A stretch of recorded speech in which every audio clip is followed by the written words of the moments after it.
Well, it took over 6 years, but the Griffins finally got a regulation win in San Antonio. It wasn't pretty, due in large part to the poor ice conditions, but it was a nice bounce back from a miserable 4-1 loss in Cleveland on Tuesday. And now the Griffins are 1-1 on the 7-game road trip, while also moving 20 games above 500 at 36-16, 1-2. Tonight, the sojourn through enemy territory continues in Austin as the Griffins meet the Texas Stars. Well, last night the puck was bouncing around more than the Cowboys on the backs of Bulls during the near month-long rodeo that takes over the AT&T Center every February. They began putting the ice in on Thursday and worked on it right up to game time last night. No one's fault, just tough to make ice with so little time to do it.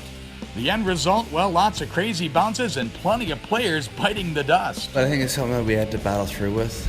Obviously, we talked about before the game, and going into the game we knew that it was going to be like that. So we tried to stress keeping it simple and just trying to get pucks in deep behind their D, because I think we saw firsthand that when pucks came in our own zone, we had no idea if it was going to stop, bounce, or what it was going to do. So it was obviously tough, but it was nice to get through that one. Well, as for the game, the Griffins built the 2-0 lead in the opening period, only to see San Antonio come back and tie it in the second, but that set the stage for former Rampage captain Ben Street's late third period game winner. Good movement again. Here's Laredo in the right circle. Now Laredo back to Burt for the drive and a glove save and a beauty. Rebound in front of backhand and score!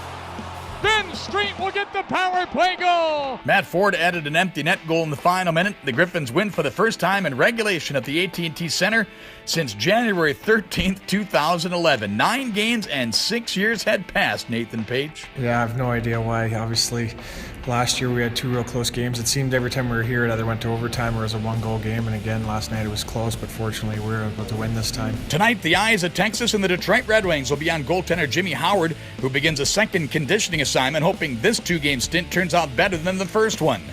Howard came down to Grand Rapids in early February, and in the second game felt the twinge in the knee he's been rehabbing and has not played a game since. The Griffins lineup tonight may take on a different look, with minor injuries and a flu bug affecting a couple of players. Tomas Nosek remains out as well, but may be back Tuesday in San Antonio, while Mitch Callahan remains with Detroit as they play tonight in Edmonton. As far as the Texas Stars are concerned, they're hovering right around the 500 mark, but much better at home, 15-10-0-1, than on the road where they are 6 games below 500. They are a run-and-gun team up near the top of the league in both goals scored and goals allowed.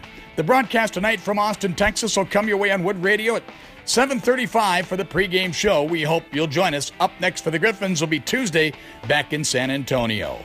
Thanks for joining us for our game day preview presented by Michigan First Credit Union. From the capital of Texas, this is Bob Kaser.